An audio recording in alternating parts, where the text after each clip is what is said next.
This episode of the podcast is brought to you by Keller's Garden Center and Landscaping Services located on Kern Street in Exeter, Pennsylvania.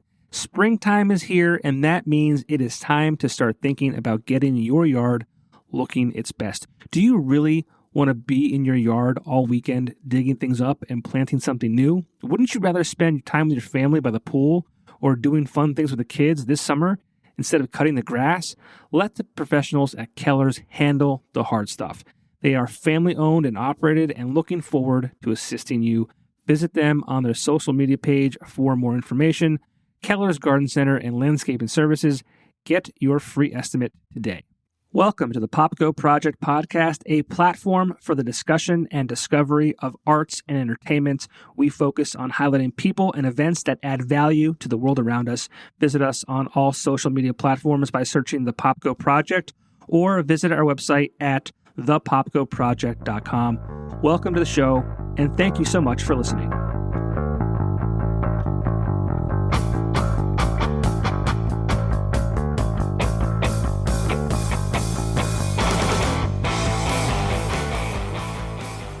We're live. Hey, Will Perna. Johnny Weekender. He'll never die. He'll never die. No, you won't. Jesus. He'll never die. What an amazing man that character is. Are you thinking about having it on your tombstone? I think you should seriously put consideration into it. You know, if the Weekender didn't turn into what it did, I maybe would consider it. An artist formerly known as Johnny Weekender. Yep. Oh man. So that's how far back we go. Yes, sir. I'm finally cool enough to hang out with Johnny Weekender, so it's fine. Get going. We've hung out many times before. Back on the NEPA scene days. Mm-hmm. We did a podcast. That was a good one. Yeah, it was.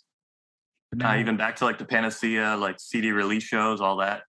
Yeah, we go way back. Even there was times where like you were in the same scene as me, but I didn't know you personally.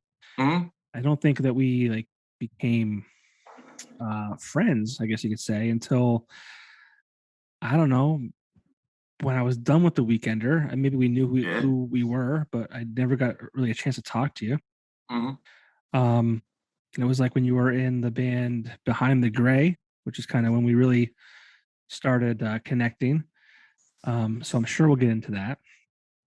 Word. But yeah, it's been a long time since we've hung out, and we're not even hanging out for real, but it is 2022 and we're still kind of in a pandemic. I don't even know what that's considered anymore.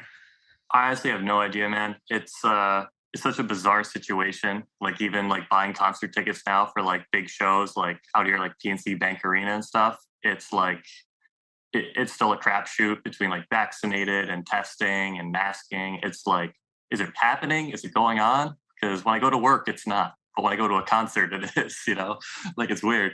Yeah, it's definitely a weird situation. Like it's different wherever you go. Kind of like we were saying. It's like there's times where no one's wearing a mask and people are like crammed together, and it's like it was in 2019. And then there's other times where it's like weird. I don't know. Yeah. I don't know. But you said where you are now out there. Where I think I saw on social media you moved. Yeah, I moved out to South Jersey. I'm basically like way closer to Philadelphia than I am New Jersey. But yeah, I moved out to South Jersey like almost a year ago, maybe a little bit under. So you decided to hell with NEPA. No, I fell in love. So, I see. I see. Yeah, that's what they do. That's what they do to us. Well, good. I mean, I'm happy for you. I'm not mad at you. Yeah, thank you. I appreciate it. It's really cool out here because like it is like a fresh perspective, especially with like music and people and like the NEPA scene is like still my home. Like obviously the band is still there, but like I'm here, which through the power of the internet allows us to still function. Now, what band are you talking about? The new band? Yes, Variant Season. Variant Season. That's what we're here to talk about mainly. But like we said a few minutes ago, there's a long history of Will and NEPA with bands tied to the area. So yeah, I hopefully we'll get into all of that. Sweet. But yeah, so you're in New Jersey now. You fell in love. Girl Yes. took you away. Yeah. About a year now, huh? Just about, yeah, we just celebrated our year anniversary the end of March. So yeah, it's been incredible out here. She has an amazing daughter who just turned 11, and like she's awesome. And I got a new job out here, which is incredible as well. Um, yeah, everything is just knock on wood, it's the best my life has ever been. Well, that's what's supposed to happen, right?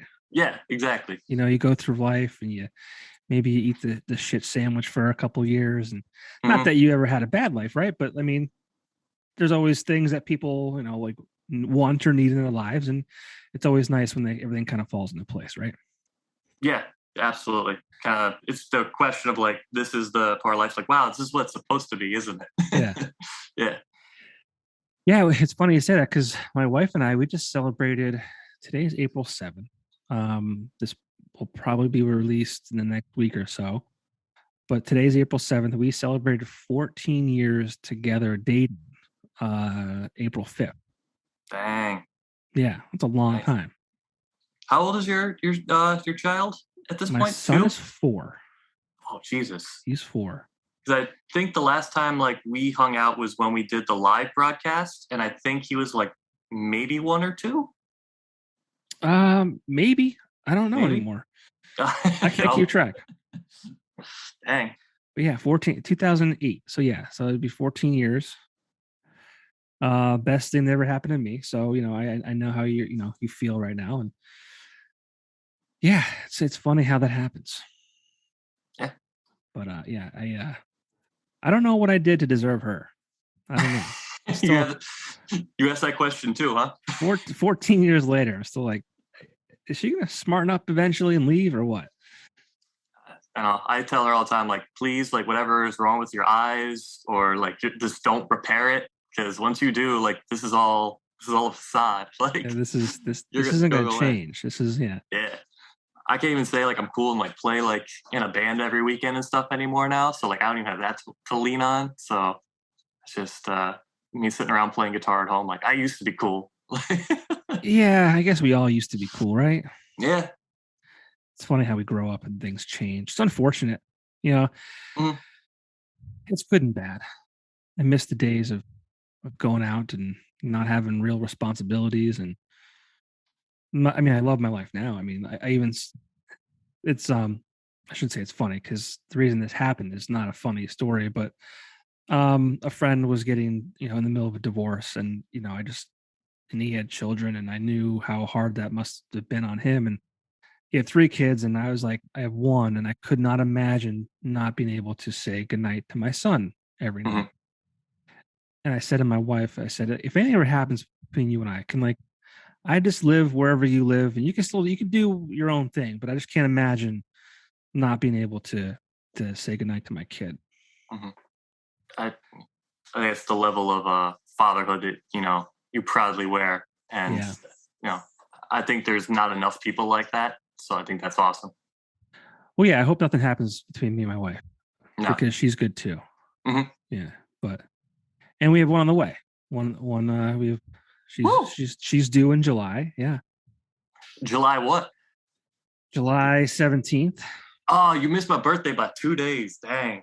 Well, I mean, there's a good chance she goes earlier than that, not later. So if you're the 19th, sorry, you're out of luck. But Nah, 15th, man. It's gotta maybe. happen. Who knows? It's Who karma at knows? this point. If it was gonna be a boy, I'd name him William after you. Oh, you're a scholar and a gentleman. But You're very but it's a girl. It's a girl. So sorry. Wilhelmina. It's a girl, and I'm terrified. Terrified. Terrified. I know how like I am with my son, and how much I don't ever want to see anything bad happen to him. And he's a boy, right? And Mhm. but you can let boys be boys and whatever. But like if I'm that way with my son, I can't imagine how like protective I'm going to be with a little girl. Right. So we'll see what happens. Yeah. And I then have I'm also no go I ahead. have no like experience with children whatsoever. Like I have no brothers or sisters, nieces, nephews, anything like that. So when Cash and I got together, like this was, no safety belt, no safety net. Like this is how I operate. And she had been a single mom for a while and kind of doing it herself. But like, you know, Madeline obviously being like a girl, I'm like, I don't know, like it's like Barbies and unicorns and like all that stuff. And like our first meeting, she was like hardcore into Marvel comics, hardcore into like Star Wars video games. And I was like, you're the most awesome person ever. Like, Yeah, you fit right in. Now your yeah, girlfriend has 2 kids, yeah, basically. right? Yeah. That's the thing. Like, I just don't want to share my toys, you know? Yeah. So like when I moved out here, I brought like my whole comic book collection, and I was like, hey, like all those movies you watch, like boom, this Yeah. is where they come from. She's probably like, what is a DVD? What is that? I don't understand what that is. No, she got that, but it's the age gap. She doesn't get my jokes. She doesn't think I'm funny. So, but I'm hilarious. She'll find that out one day. Yeah, I'm hilarious. Yeah, of course. Yeah, my biggest concern is my daughter looking like my wife. If that's the case, I'm in big trouble. And I'm not getting I'm not getting younger and more fit. I'm getting older and fatter. So it's like I'm going the wrong way. So I'm not going to be that intimidating father. So thankfully, I have Lincoln, who will hopefully be a young stud and strong and take care of his little sister. So that's what I'm holding on to. Hang on to it, buddy. See what happens. We'll see what happens. But let's talk about you and your music. And you mentioned you got a new band, Variant Season, and 3 members: JT Thomas, Dan McDonald, who I believe was also in Behind the Gray with you. Correct. Okay, and then Mark Yanish. Mark is famous for his time spent in Grace's Downfall. He's the young man with used to have the dreads at all the shows. He's a little more grown up now these days. But so are all of those guys local to NEPA still, and you're the odd man out in New Jersey? Yeah, because the project started almost 2 years ago.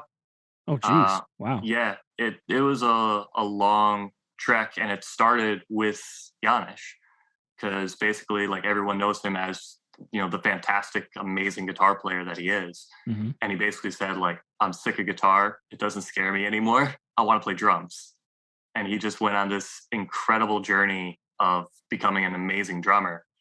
And he wanted to do like a cover band initially, like 2 years ago. He's like, I want to like play all these songs, like I want to play songs I love, I want to play bands that I like, and I just want to make some money and have fun.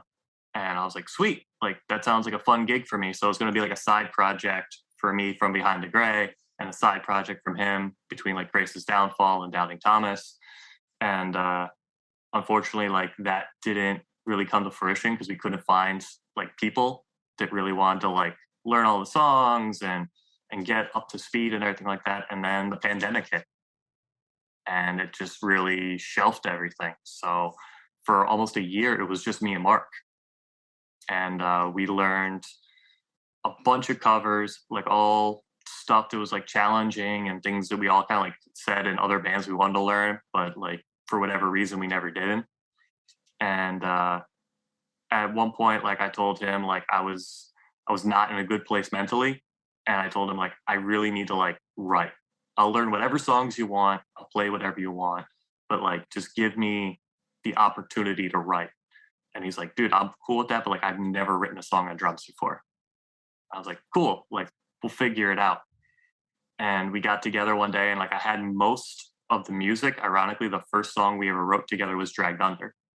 So like I had most of the music, and we just got together in my garage, well, my old garage at the time, and we just like hammered it out.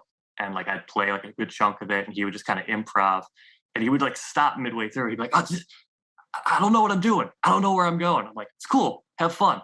Figure it out. And he would just woodshed for like 3 hours a day.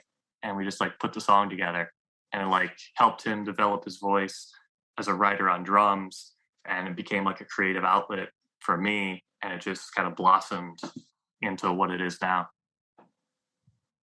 Yeah, he documented a lot of his drum learning on social media, and it was he definitely struggled at first. I mean, like anybody would learning something new, right?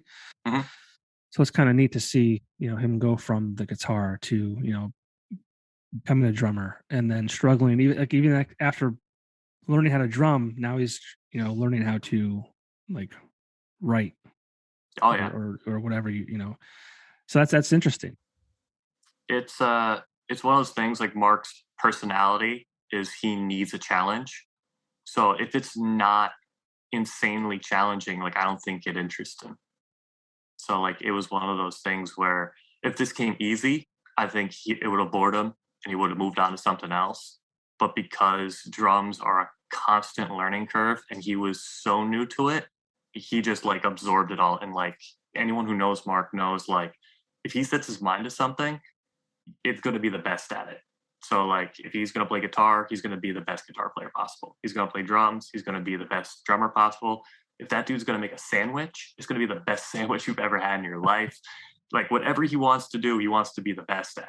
So like it was like this amazing opportunity to have like someone that never wanted to compromise and never wanted to like make it easy. And how did JT and Dan get involved?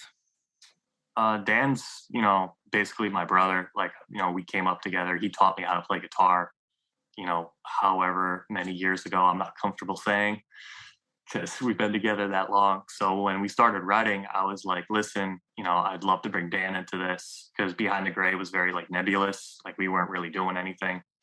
And, as soon as Dan came in, he was just Dan and we connected. And, having Mark as a backbone was an amazing foundation to bring on. And it was a long journey to find a singer. We probably tried out 7, 8 people.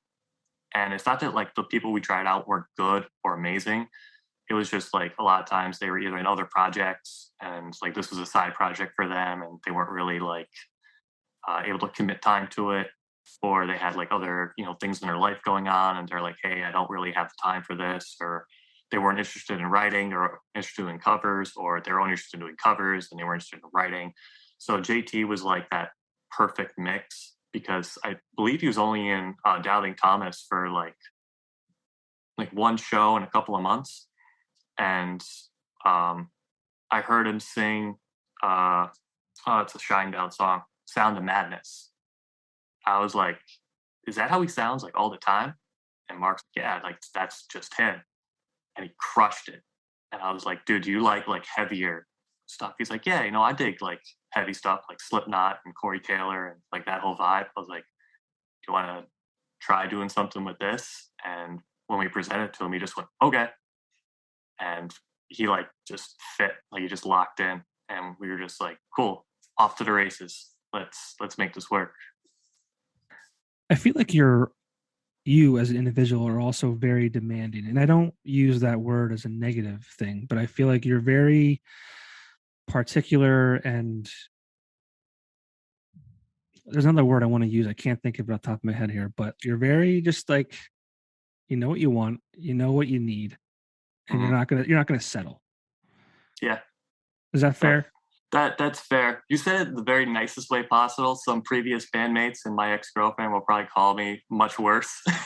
But yeah, Well, I mean, I it's like, some people can look at that as a bad thing, right? But I mean, now I'm not going to compare you to Michael Jordan because I mean, Michael Jordan, mm, but like he was very like he expected greatness, mm, and like a lot of his teammates thought he was an asshole.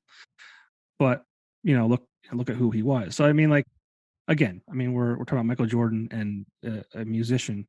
Not that they can't be the same. You know what I'm saying? yeah. Um, that's okay.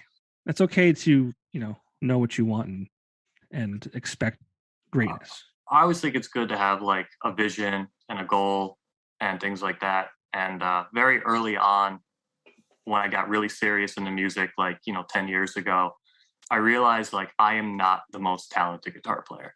Like my skill level is at like a plateau. It can only go so far for me. But my work ethic is far superior than my musical skill. So like that's my gift, is basically like my music level will keep me here, but my drive and my work ethic will keep me here. So like having someone like Mark and Dan in the band who have higher musical skill than me but have the same drive and be like, hey, let's get to here, let's move to here, let's get to this.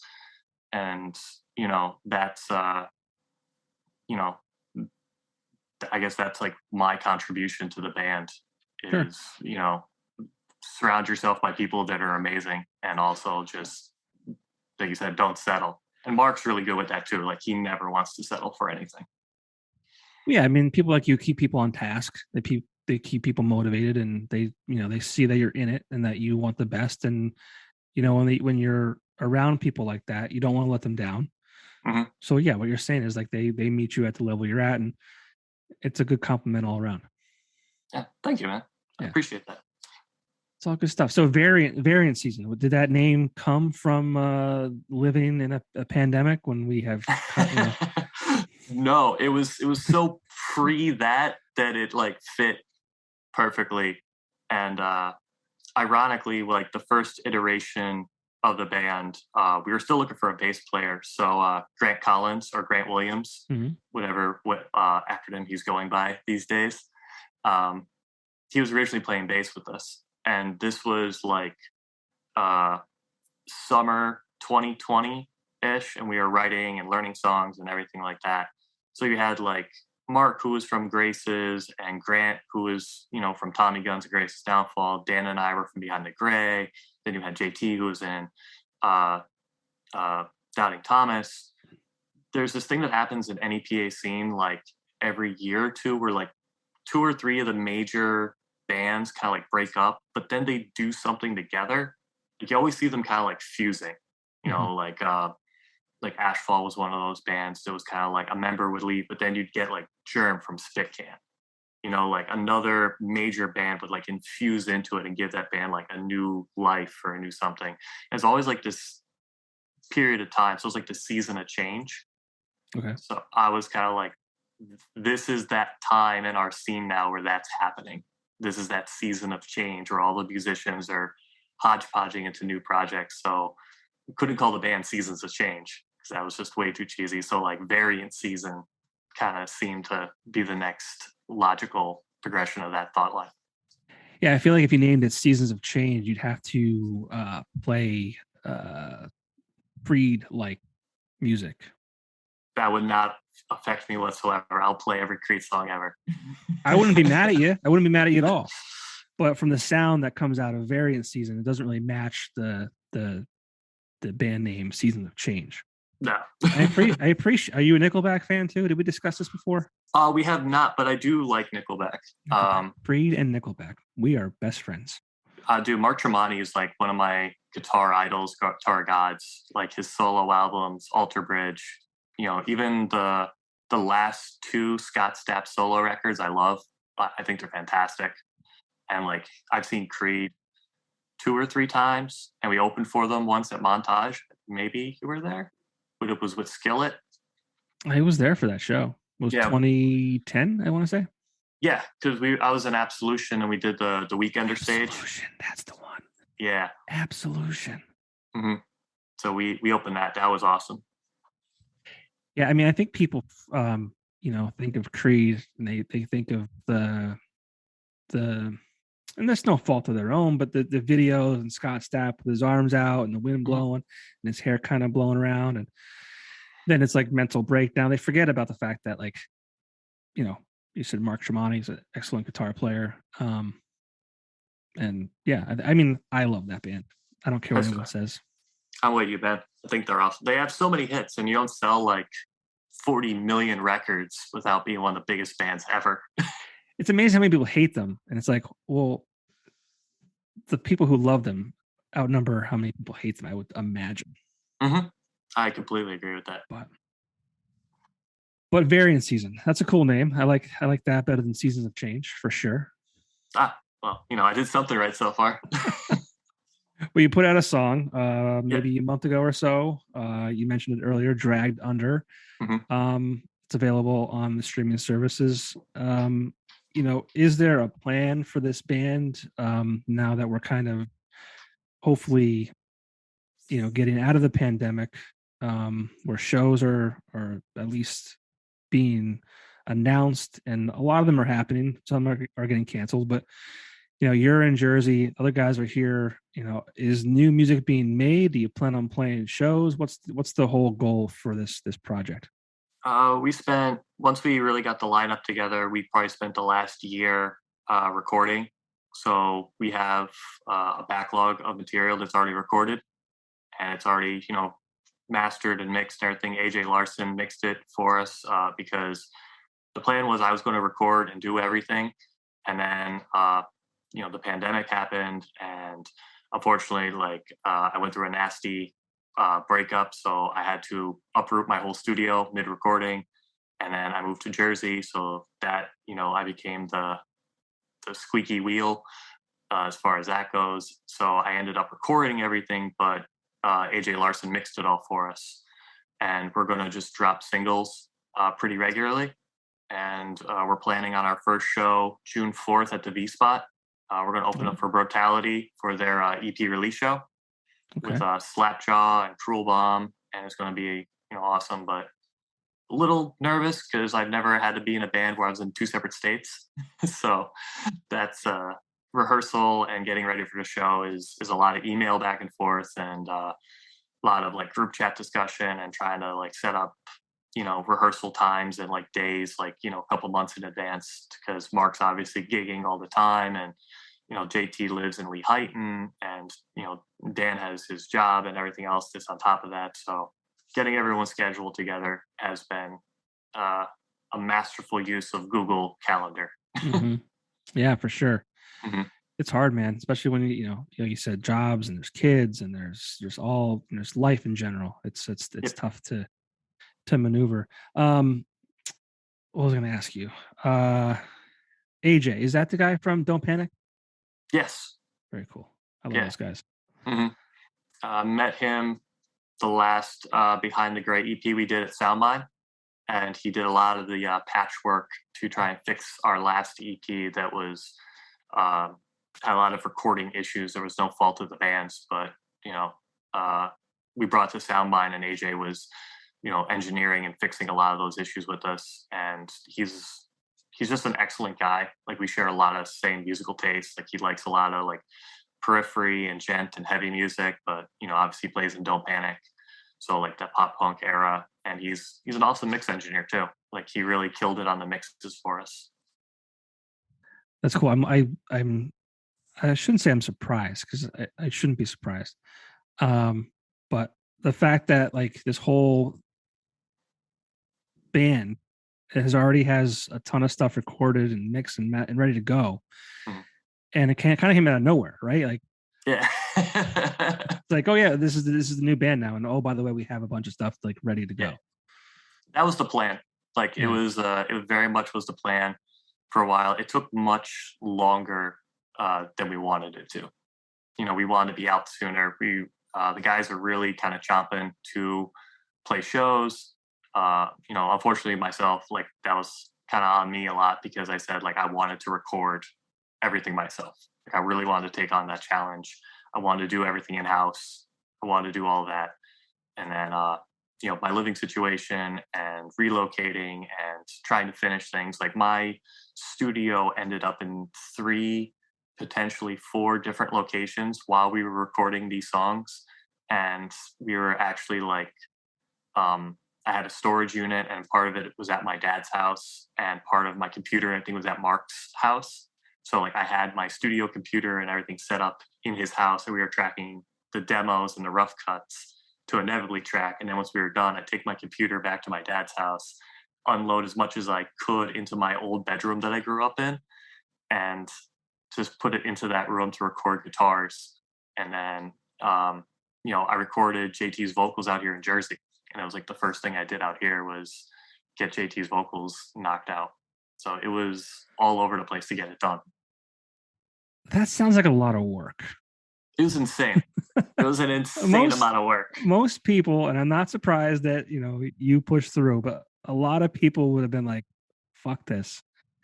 I'm gonna crawl in a hole or forget that this even exists. I'm not doing all this until I get settled back in somewhere and kind of in one place. But no, you're the one going from this house to that house and taking this computer there and taking that there. What Uh, what kept what kept I mean, what kept you like wanting to like do that? I had this conversation very similar with a friend of mine who owns a studio in Virginia, and he also plays in a band out there. And we were talking about like this whole process and like how much work goes into recording. And he's like, dude, like we're old. Like, why are we still doing this? And like, it's because it's who we are. Like, it's in our blood. It's like I wouldn't know how to define myself if I wasn't doing stuff like that. And for better or for worse, like this is how I know how to deal with my problems. Like music is that turn to of like my life has fallen apart. This is what I need to get it out. And uh, this has been the most collaborative project I've ever been in. So like working on lyrics and melody and stuff like that with JT and uh, JT going through a lot of his own emotional distress over the last year, and us just having that awesome time to talk about our problems and to talk about like what's going on with us, and it found its way like into the music and into the songs because a lot of the instrumental was kind of done already. So we were putting a lot of like vocals and melody idea and like restructuring things to make vocals work. So to be able to like talk about these problems and then put them into the songs, like we were more excited to get them out because I'm like, this is my life on tape. This is JT's life on tape. This is the parts about ourselves that we don't talk to much in public. This is the personal stuff we really want to get out, and that was kind of the focus of this project. Was not less refined, but emotionally, like it was like an open nerve. Like this is us, not filtering for radio success or filtering for this type of song structure or this type of band. We're like, we're going to write what we want. And this is in the moment, what we're feeling, what we're going through, and what we're going to put out. And JT was kind of like that lightning rod that was like, my life is fucked up and things are not good and I'm not happy. This is what's going on. And we just kind of like, I understand. I got you. Let's get behind that. Let's do that. Yeah, I mean, it's unfortunate that, we go through these things and, these last 2 years have not made any of our lives any easier. You've alluded to the fact that, your life has been less than um It hasn't been easy. chaos, right? Chaos. Yeah. So let's call it that. And I mean, prior to the pandemic and all that kind of stuff, you were also a part of a band for many years, and I thought the band was having a lot of success. And Mhm. we're talking about Behind the Gray. Um, some great music videos with a lot of great singles attached to that band, and I thought it was like you know driving to the next level. And then suddenly the band kind of just disappeared. Yeah. Um, did something happen there? I mean, I know that I follow Dom, who's a lead singer in that band. I think he just had a baby, Yep. maybe been a year ago at this point. Like I said, I can't remember what yesterday was, but did the band just outgrow itself, or did people just kind of go different ways? Was there a falling out somewhere? What happened to the Behind the Gray? Because no one acknowledged it. It wasn't a falling out per se. Like we weren't fighting or anything like that. It was a perfect storm of things that kind of went sour or things that went south. And some bands get real lucky where things just kind of fall into line for them.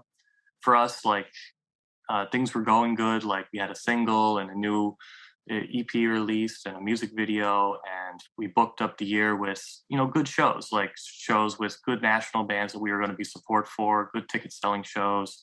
Our attendance was doing really good at shows, and right around that time, our bass player was having his second kid, his second daughter, and it was a very complicated pregnancy, and he almost lost the baby in the process. And she spent, I want to say, like I can't remember because it was so long ago, maybe like 3 weeks in an emergency lifeline unit. I think it was in like Stroudsburg Yeah.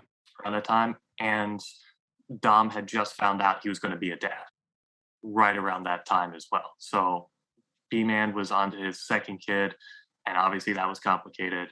Dom was getting ready to be a father, so his focus was very much on being a dad and not traveling because that's what dads are supposed to do is Sure. take care of family first.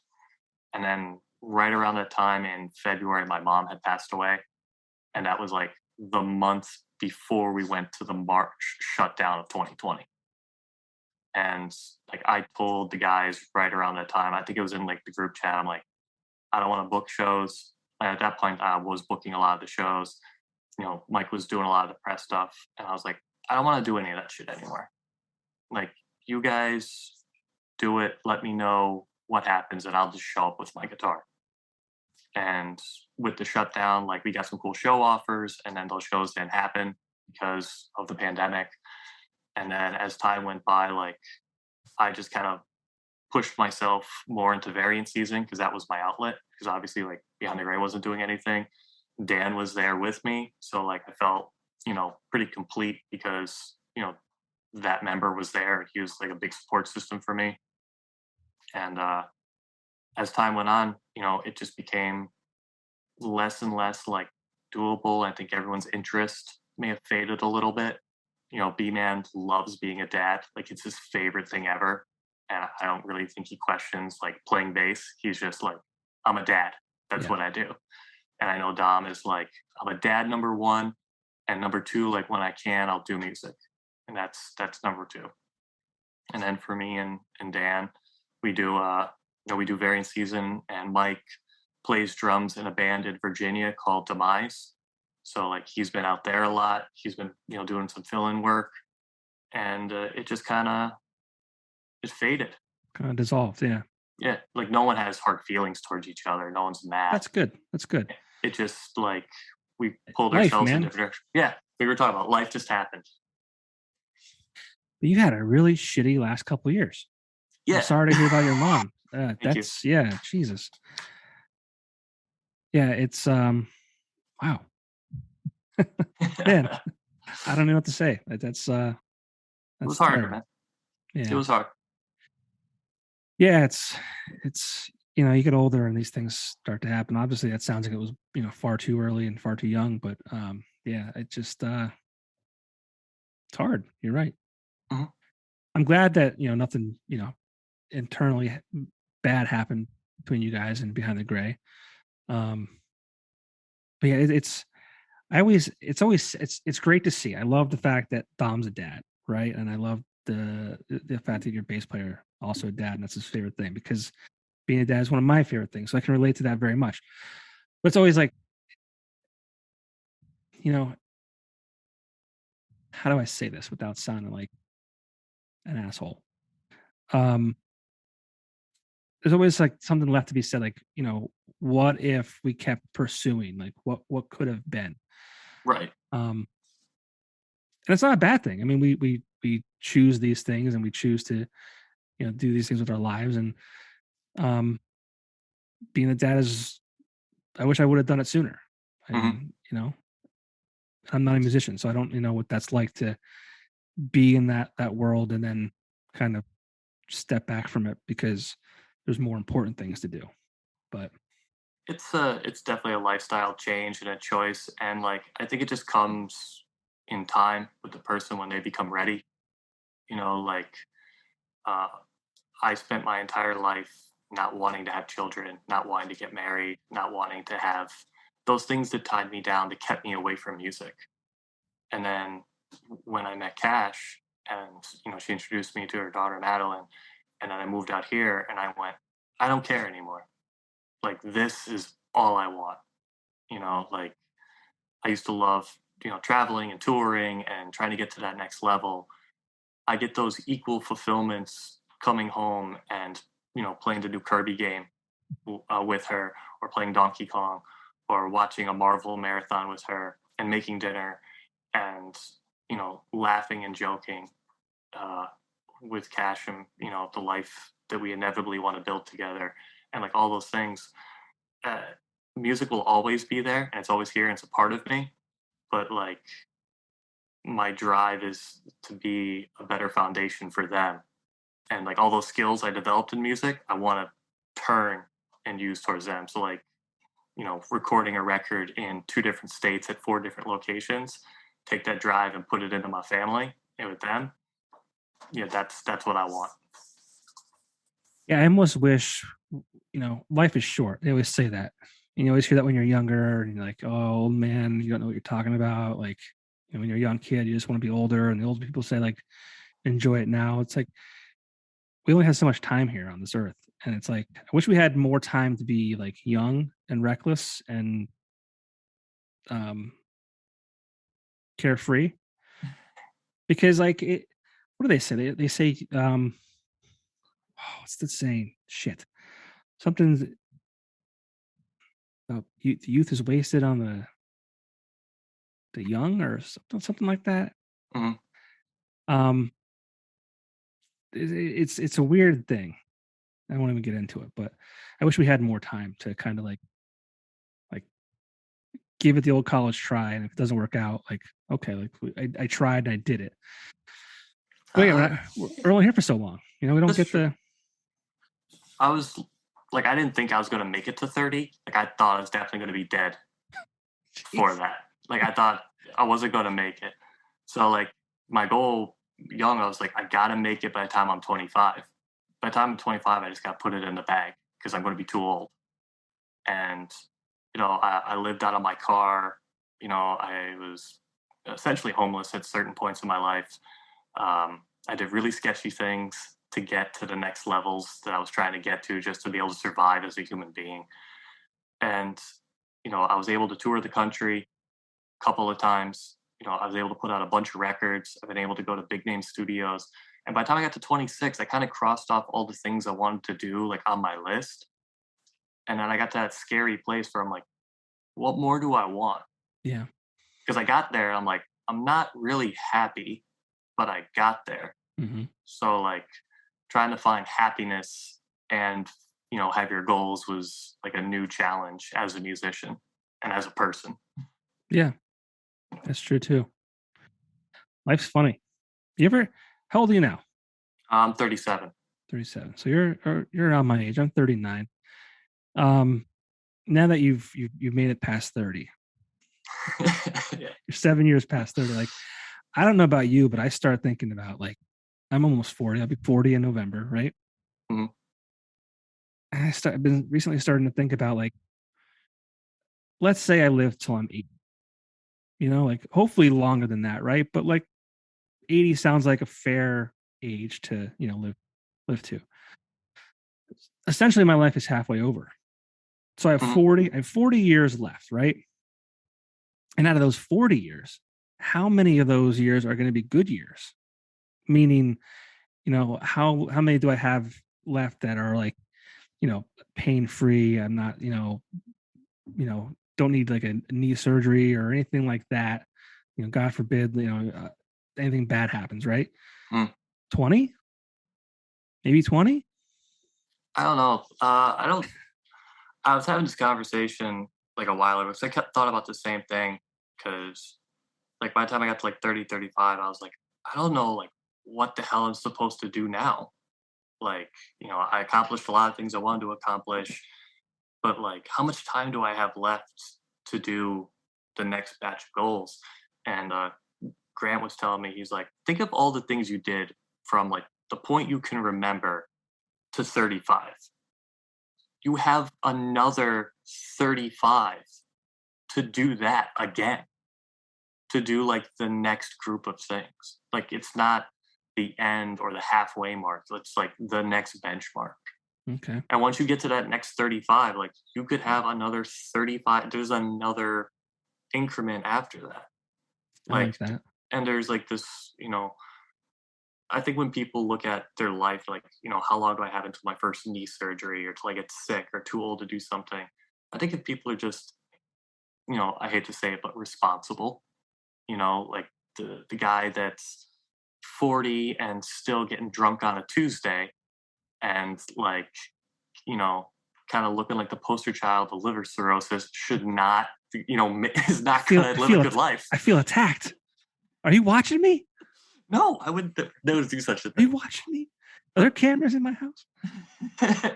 I think it's important, like, take care of your, and Mark really drove that into me in the last year. Like, take care of yourself. Like, he's a big advocate for going to the gym. He's very advocate for that. So, like, I got a gym membership. I started going with him, and like realizing like I can't do the excess things that are going to hurt me in the long run, and that helps me to do the things I love to do. So now I can be 37 and still, stay awake all night if I needed to, or you know, things like that. Because like I'm not broken yet. Yeah, yet. That's the thing. Yeah, yeah. Well, it sounds like you're preserving yourself. That's good. I'm trying. I'm not good at that. I'm not good at that at all. I keep saying every day, like, I gotta start doing something. I'm getting older. I'm getting fatter, like I said before. hmm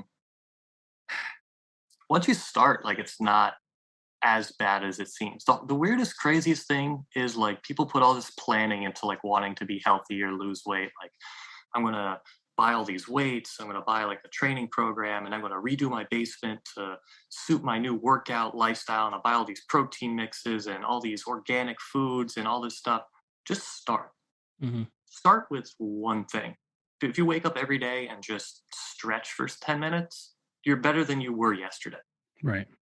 Just start with one thing and just build on it. Like you're not going to go to the gym and just become like a monster. Like you're going to start like with tiny dumbbells, feeling like a weakling, and you're going to get there. Yeah. Or like just start. See, last time I did anything was like 9 years ago. Jesus.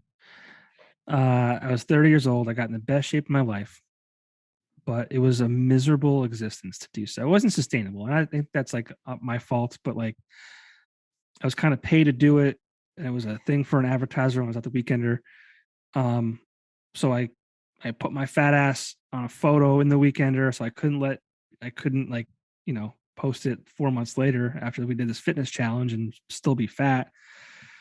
So that kept me going. But like, it was 5 days at the gym. I was weighing every single meal, Mm-hmm. and it was just miserable. Like I'd have like a drink or two a week, and it was always a vodka and like Sprite. It wasn't even enjoyable. It wasn't even like worth having at that point. It just wasn't like, and then like I don't like, as far as cooking goes, I don't get like nuts. So like I was literally having chicken, broccoli, and like a wheat pasta. Yeah. Like it was miserable. It just, and I think, I think back on all the work that I put into that. It was just, and it's like, it's exhausting to think about at this point in my life. But what you're saying is you're right. You're just, if you do something, whether it's a couple body weight squats or, Yeah. stretching or, just going for a freaking walk. Mm-hmm. You don't have to, try and get nuts, but you do have to. You can always try eliminating something too, which has always helped for me because like I have a problem with TV. TV is just like I'll just get into something and that's what I want to do, and I want to finish it to completion, and I want to like do that whole thing. So if I feel myself like slipping, I'll just cut one thing out. Like I'll cut TV out and I'll just replace TV with guitar, or I'll replace one thing with working out. And I'll say like I have to sacrifice one thing in my day to be better. So I just find the one thing and I say like I'm going to eliminate that, and then I have the time or the energy to you know do that thing. That's a good one. That's a good idea too. I like TV too. It's awful. I love It's TV. so good though. It is. It is. Have you still given up TV? Are you still off TV? I try and limit it to like a little bit, like one or two shows now. So like when I come home, it's like a lot of cooking and prep and things like that. And then once we're done, it's like whatever, like a family kind of like dinner together. And it's like, all right, what are we gonna watch now? And we'll watch like 2 or 3 episodes or something, and that kind of leads Madeline like into like shower bedtime, and then it'll leave Cash and I some alone time. Mhm. Or if I'm going to play guitar, I might do it then, or I might do it while I'm cooking, or like on the weekends I try and eliminate it, so I'll do it in the morning. Just football season, I'll just like watch a game, or I'll try and do like one thing and not just binge Sports Center for 8 hours hearing the same news over and over and over again. If I remember correctly, you are a Lions fan? I am. Detroit Lions fan. What are your thoughts about your boy Matt Stafford leaving the Lions, going to the Rams, I and loved it. winning it all? Yeah. I love that Super Bowl, man. Like I was a huge Matt Stafford fan, and watching him go like sucked because it was the same thing like Matt had said in interviews. Like, he wished he brought a Super Bowl to Detroit, and that's what he wanted. But I think he realized too, like it just wasn't going to happen with the pieces that were around him and the organization that was around him. And watching him like year one do exactly what he did for 10 years at the Lions, but with a different team, and then Mhm. take it to the highest level possible and win. I was like, that was all I wanted for the guy. I remember he signed a huge contract with Detroit, and I'm like, I can't believe he's making this much money because they always stunk. Hmm. They always stunk. I'm sorry to say it, but like they were no good. Hmm. Um, and lo and behold, it wasn't him. I mean, he's the was he the MVP? Was the Timber Cooper Cup? I can't remember. Maybe in Cooper Cup. But I mean, regardless, I mean, yeah, year one with a new team with some of the right players. And he Super Bowl champion. and he beat some of the best teams out there too. Like he beat Tom Brady and the Bucks, in the playoffs. So it wasn't like a cakewalk into the Super Bowl for him. That was a good game too. Yeah, it Rams was really Bucks. good. Yeah, I couldn't believe the ending of that game. I yeah. could not believe it. I was sitting there. I'm like, is Tom Brady going to do this again? And then he did it. He did it. I'm like, holy shit, they're going to win this game. And then, yeah, the Rams came back. Hmm. Yeah, that's sports are fun. Yes, they are. I love What underdogs. what show are you into? Right now, Moon Knight. Moon Knight. Yeah, the new Marvel series. So like anything Marvel puts out, I'll go see it. Get it? Nerds with your comics and shit. Uh, I'm over here writing it down. Like, oh, check that out. You said Marvel. the non show, non like children show that we watch separately would either be Minx, which is on HBO Max, and Euphoria. Those are like the two shows we kind of watch on our own. My wife currently watching Euphoria right now. I just started season 2, so I'm in like episode 3. I have not given it a chance, so I this is not fair what I'm going to say, but from what I've heard, and I mean, it's even in passing. I was actually on the couch. We just put our son down before we jumped on here. I sat down on the couch for 5 minutes, and she put it on because she knows doing this. And I just some of the content I heard. I'm like, "What are you watching?" Oh yeah, She's like, "Oh, Euphoria." I'm like, "At this, it's weird." I'm like, "It's," and those for those of you listening or watching this. I mean, from what I ever understood, it's like these young kids and their lives that revolve around sex and drugs and. Yep. Is that correct? Okay. Yeah, that's pretty much it in a nutshell. Yeah, but it's And, weird though because like they're young. Like I mean, the characters, the actors that are in this are above the age of 18, but they're acting as like 16, 17-year-old kids. Yeah. That's weird to me. Yeah. I don't know if I could do it. Like I'm not saying like you should feel any kind of way. Mm-hmm. It's just this is me. This is me being whatever I'm being. But I don't know. Maybe it's good. It could be awesome. The guys at work watch it. I mean, whatever. I think it's cool. I think some of those like grittier shows, like I've always just really enjoyed, just because I don't think they give like a fresh perspective, but I think they're very eye opening, Mm-hmm. and they can give you like a nice insight either into a life that you haven't led, or an insight to a life you have led and you never looked at it that way. Mm. So you're like, oh, like I used to be like that person, or I know somebody like that person, and like it gives you that kind of perspective. And the show is a little more tongue in cheek, like it's that breaks the fourth wall. So like there's a narrator and she talks to the camera. That Zendaya girl, like she basically narrates the whole thing. So like those kind of shows I've always been really intrigued by, and it's shot really unique and really different. So like it's not very shocking to be shocking. It's very like wow, like that's a real interesting way to like look at you know a cinematography issue or cinematography way of looking at that. I can appreciate that. I'm over here watching the Jersey Shore. I'm sorry. I say I love drama. I love drama. That's not my own. I try and keep my life very drama free. I have like very minimal, like maybe zero. Mhm. But I like other people's fucking drama. Yeah, I guess I could understand that. I don't do the reality shows that much, and like a lot of the reality shows that we're on, like I loved, they get canceled. Yeah. Or like, do you remember? This is going way back in the day, like the Battle for Ozfest show. It was on No. MTV. There was a bunch of like no name bands in like 2008, 2009, and they're all like competing to get a spot on Ozfest. And they would just go on the Ozfest tour, and they would have to be like roadies and techs and like put up with Zach Wild and like his nonsense and like the inner bickering that would happen on that show. I'm like, you guys are idiots. Like, like you guys are just moron. And like I was just sucked into it and stuff Yeah. like that. So like even Behind the Music was one of those for me. Yeah. So like just listening to bands like argue and do all that, like yeah, I can understand the whole like I want to hear the juicy details. Yeah. So it's funny you brought up reality TV. Well, I guess I did first, but uh I guess up until the middle of March, I was auditioning to be on a reality show. Nice.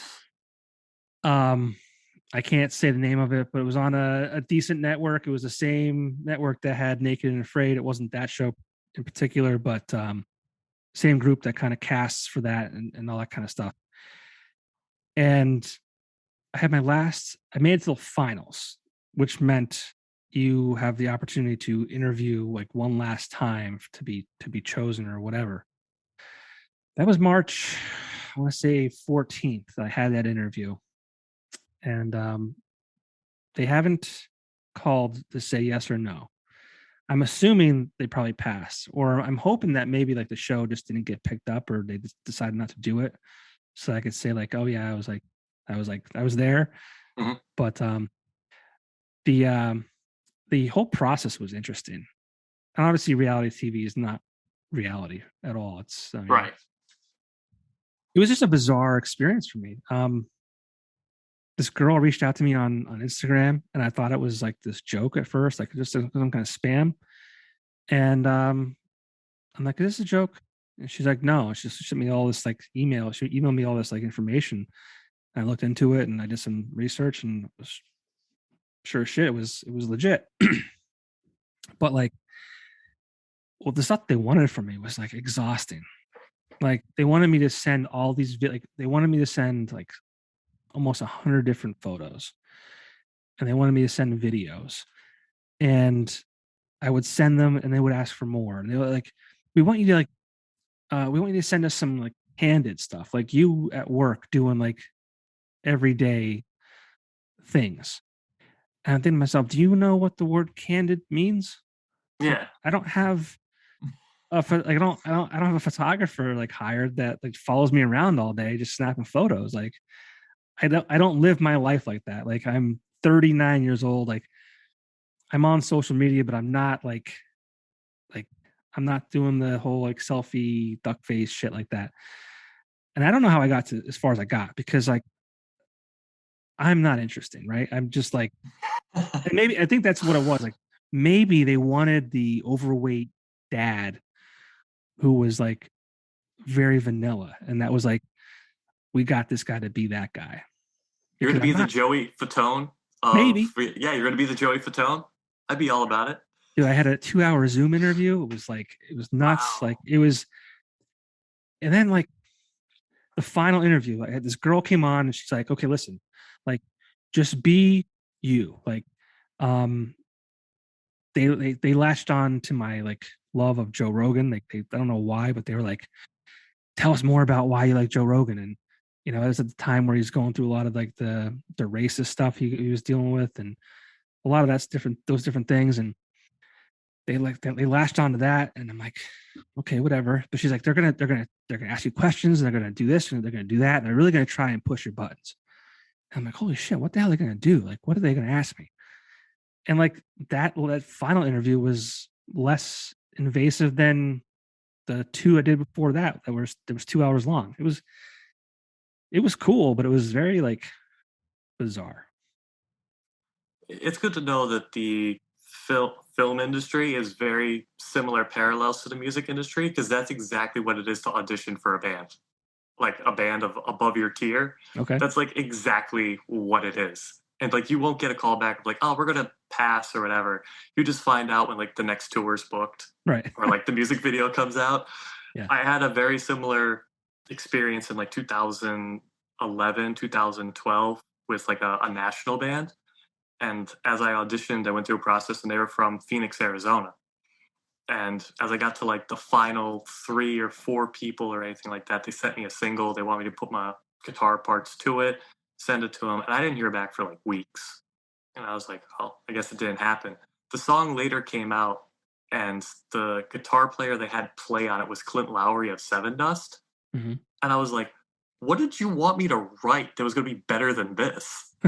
Like, there was no competition, and like you didn't hire anyone. You just got the best guitar player of your genre and Yeah. had him put gold on your song. Like there was no way I was going to be able to compete with this. So yeah, I understand that whole process of like, going through this for like months and weeks, and then, well, I guess it was cool experience. Well, it happened at a bad time too. Like if this happened to me even 5 years ago before my son was born, I would have been like I would have actively been trying to like get this. So like when I was going through the interviews, I didn't care. Like the one interview that I had, like I definitely had some beers prior just to kind of ease the nerves, and then I had probably a few during, and I was probably a little more buzzed than I should have been. But like um I was like, it was almost like a form of self-sabotage, because like this would have required me to be away from my wife who was pregnant and my son for 2 months. Mhm. um and I would have missed my trip with the guys to Boston. I have plans to go to Disney in a couple weeks, so I would have missed my son's first trip to Disney. A lot of things happened that I didn't necessarily want to be away from for 2 months or miss. Right. So I was like, well, this is cool that's happening, and I'll see how far it goes. And every time I did an interview, like, okay, great, you're on to the next one. I'm like, shit, how is this still happening? How is it? What? I'm purposely trying to make myself not a you know a part of this, and you're calling me back, and it's like, but yeah, it was just like it was bad timing. And then first it was like March, April for recording, then they pushed it back to April, May, and at this point, if they called me, tomorrow and said, get on a plane, like it's too close to when she's due. I don't think that's even possible. But and then they said that if you win, you can win a life changing amount of money. They wouldn't tell me what that number was. Mm. And then I started asking people what they would consider to be life changing. And it was amazing to see how many people viewed that differently. Mm. I mean, I don't know what it is for you, but like someone said 10 grand. And I'm thinking to myself, fuck, 10 grand's not going to touch the amount of debt that I'm in. Right. I mean, you're going to ask me to be away from my wife and kid for 2 months, like life changing money. Like I'm thinking $1 million or more, nothing Right. less. But it was really cool to hear people give their answers to what they felt was life changing. Uh, yeah. I mean, I unfortunately, after my mom passed, had that situation happen to me where I came into money, and you know it it really did change my life, and like I didn't understand what that term meant until it happened to me. And then I've been pretty good with managing money like my whole life and everything like that, so like I don't have debt. Like I just I manage all the way through. Like I'll be patient and wait and sit on the ropes and pay for something rather than go into debt. Like that freaks me out. Like I don't want I don't want debt. But like what the first time I walked into money, it floored me so hard. Like I didn't react for 2 days. Like I didn't want to acknowledge that it happened because it came at like a tragedy too. Sure. So like I didn't want that. I didn't want it. And also like this weird thing happened where I felt like I didn't deserve it. Mm-hmm. I'm like I didn't do anything. Like I didn't accomplish a goal. I wasn't the Right. best at something. It just happened to me. So like yeah, like I understand the levels of what people view money as because some people need that $10,000 to get one thing off their plate, Mm-hmm. to pay off their house. And then they're like, that's all I need.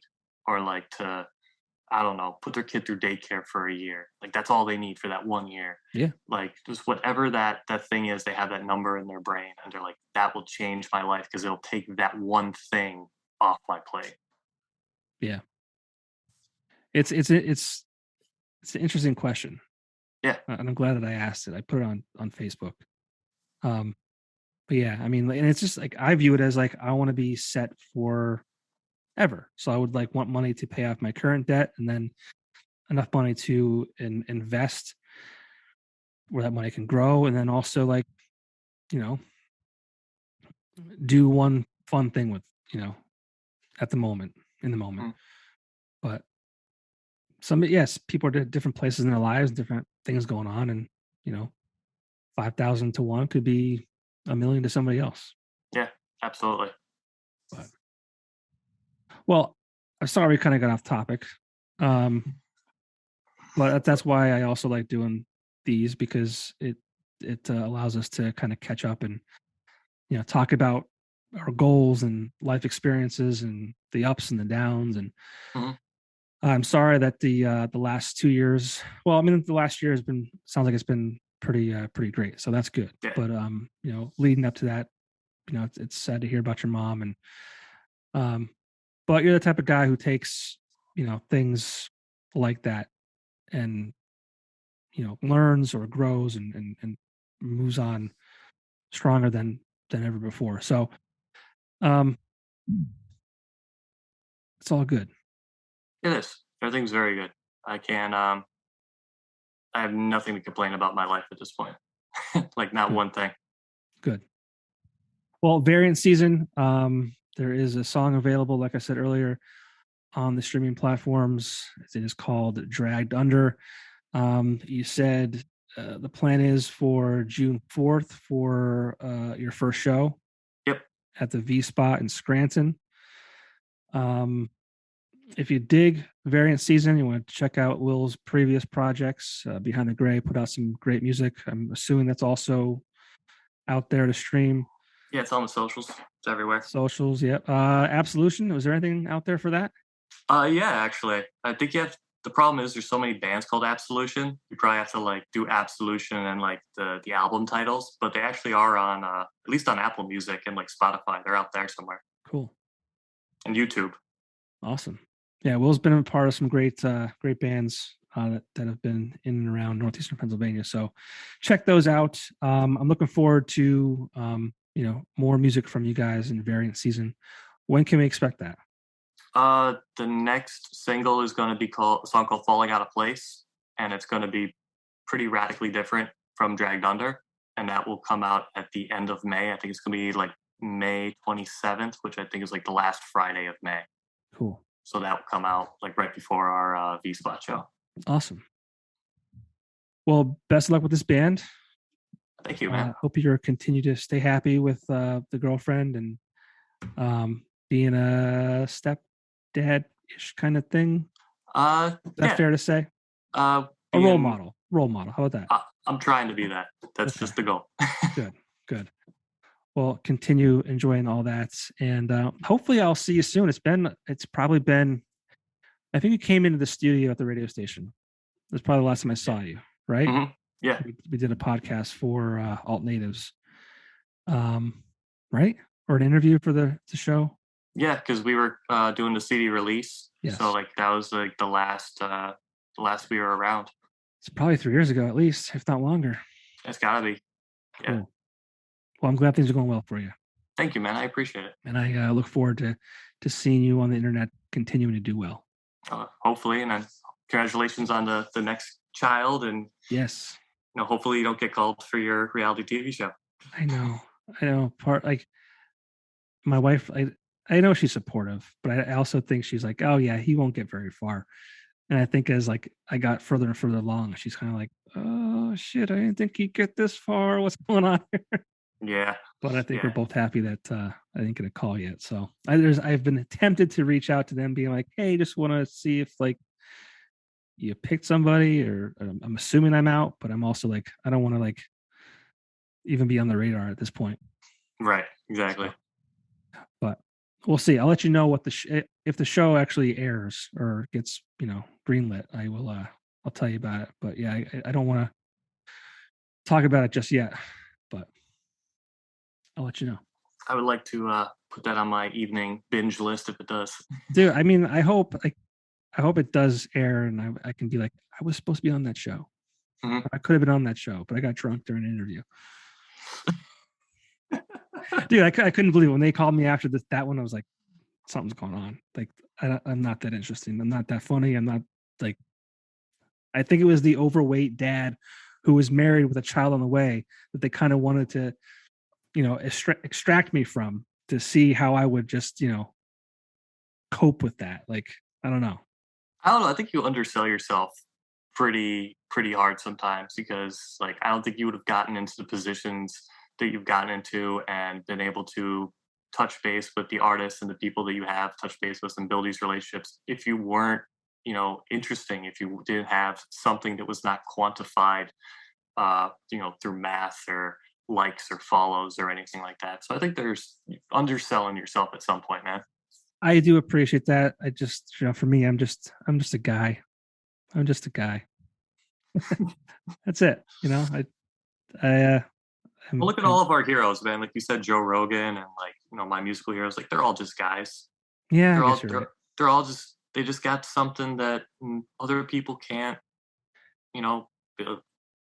match. It's just something that's not mathematically able to be found yet. Yeah, maybe you're right. I appreciate that. I really do. Anytime, buddy. And it was great talking to you. And hopefully I'll see you soon. Yes, man. All right, man. Thank you. Peace. All right, later.